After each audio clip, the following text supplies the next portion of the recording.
Hello everyone, welcome to our class. Today we are discussing the chapter Cell. Cell, the unit of life. Already we discussed different portions or different organelles of this chapter, cell, and we discussed that endoplasmic reticulum, Golgi apparatus, lysosome, cell wall, cell membrane structure, etc. Today we are discussing another cell organelle. The cell organelle name is vacuole. Okay, so in this picture, this green color portion is the vacuole.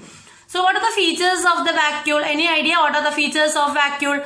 So vacuoles are non-cytoplasmic membrane bound areas found inside the cytoplasm. Okay, that's the first point. Vacuoles are non-cytoplasmic membrane bound areas found inside the cytoplasm.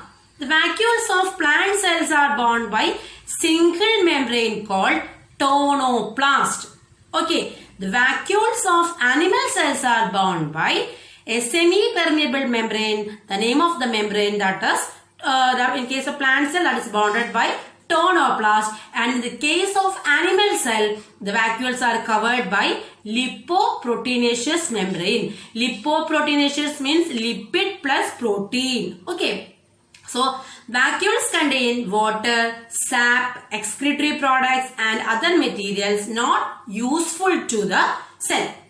Once again repeating, vacuoles are non-cytoplasmic membrane bound areas found inside the cytoplasm. In case of plant vacuoles, it is surrounded by a single semi-permeable membrane called tonoplast. And in the case of animal cell, the vacuoles are covered by a lipoproteinaceous membrane. Vacuoles contain water, sap, excretory products and other materials not useful to the cell.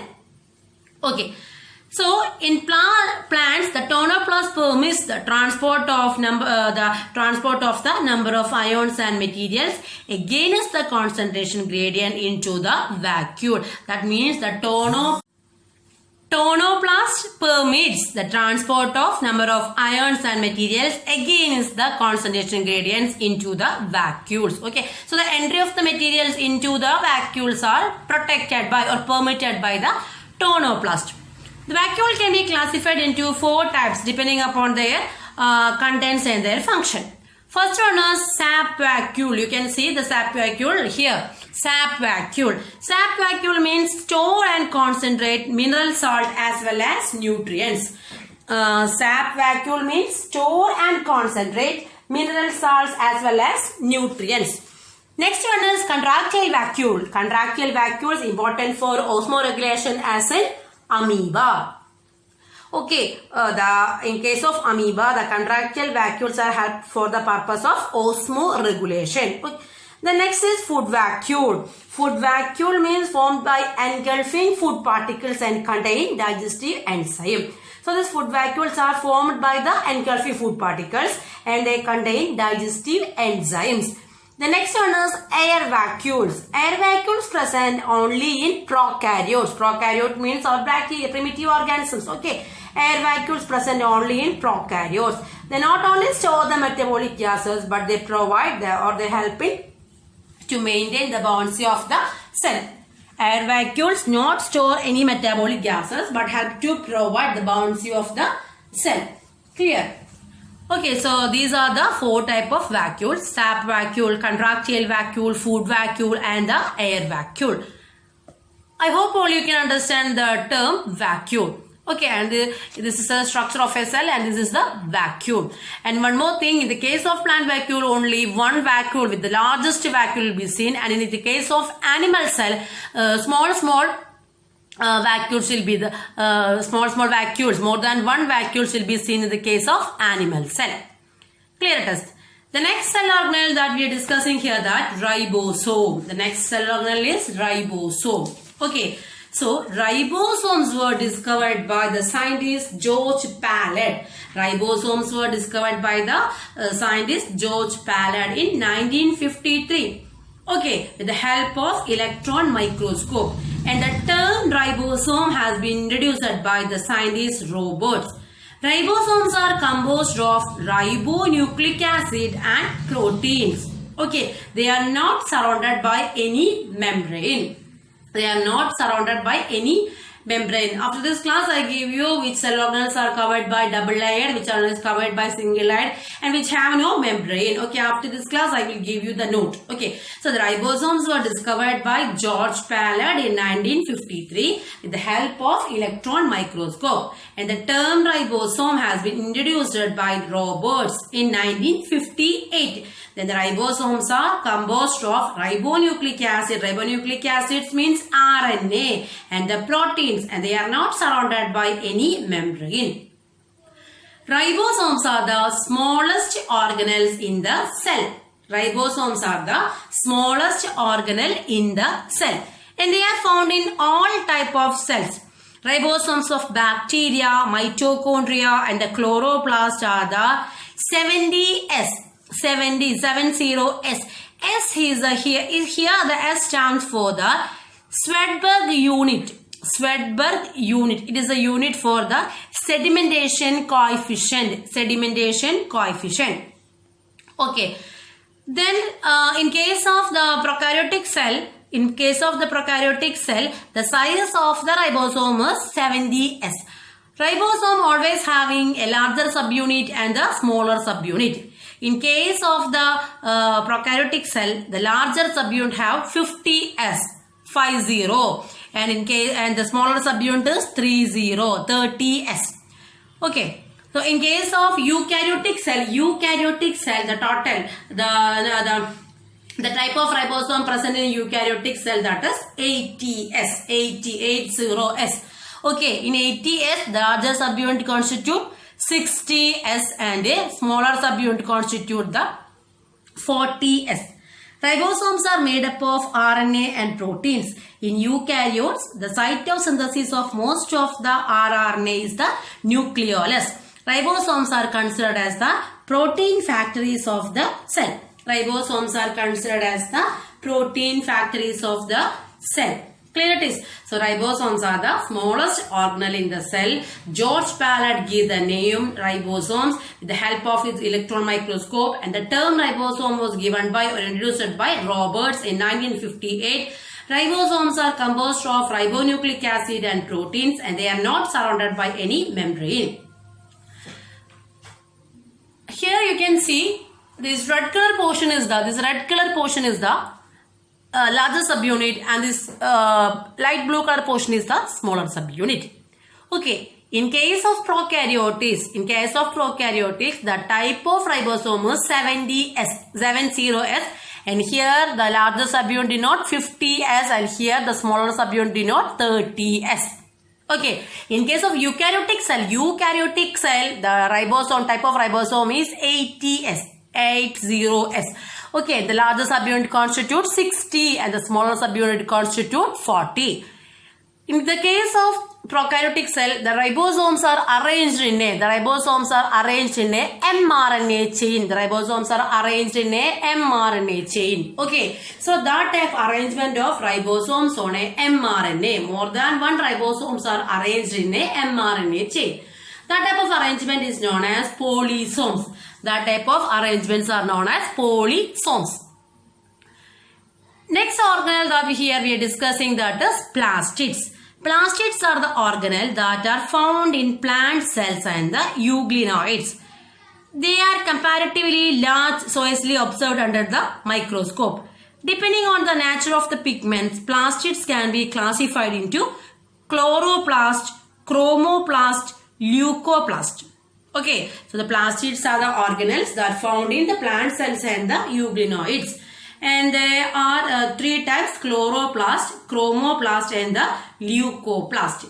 Okay, chloroplast, all we know what is chloroplast. Green colored plastids, that is chloroplast. So chromoplast contain other than green. Other than greens are included in chromoplast.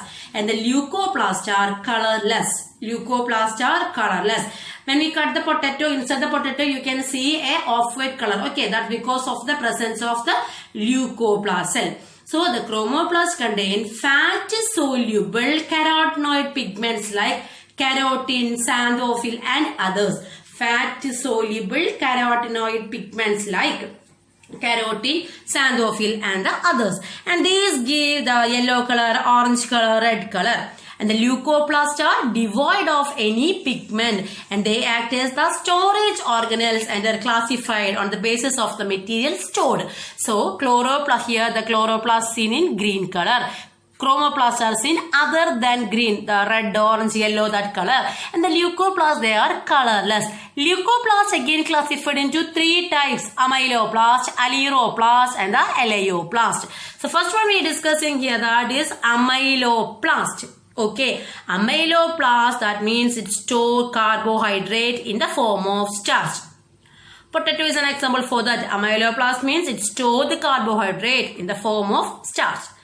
Then the next one is alleroplast. Next one is alleroplast. Alleroplast is alleroplast for protein storage. Next one is eleoplast. Eleoplast for the store oils and fats. Eleoplast stores the oils and the fats. Again, I am repeating, leucoplasts are colorless. It divided into three types: amyloplast, alleroplast, and the eleoplast. Amyloplast store carbohydrate, alleroplast store protein, and the eleoplast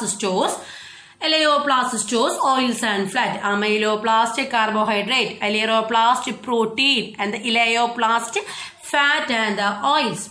The chloroplasts are found in the mesophyll cells. Chloroplasts are found in mesophyll cells. Okay, then mesophyll cells of leaves, they are most common and biologically important plastid. Chloroplasts are lens-shaped, oval, spherical, discoid, or even ribbon-like organelles with variable length, okay, and width. Clear it is. Chloroplasts are found in mesophyll cells of leaves. They are the most common and the biologically important plastids. Chloroplasts are lens-shaped, oval, spherical, discoid, and even ribbon-like organelles with variable length and width. Each chloroplast is covered with a double membrane that containing a proteinaceous matrix called stroma. I will show you the picture. Okay, so this is the picture of the chloroplast. Chloroplast is covered by double layered membrane. That means it having a outer membrane and the inner membrane. It having a two membrane sheath, outer membrane and the inner membrane. Okay, then the next point, that is the matrix, the fluid which is seen inside this chloroplast. The fluid which is seen inside the chloroplast, that is known as stroma. The fluid which is seen inside the chloroplast, that is known as stroma. The next is, it is the ground substance of chloroplast and contains a small circular double helical DNA, ribozymes and several enzymes. So the stroma contain helical DNA, ribosomes and several enzymes.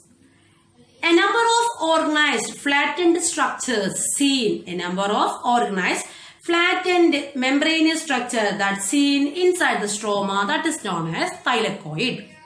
The number of flattened structures seen.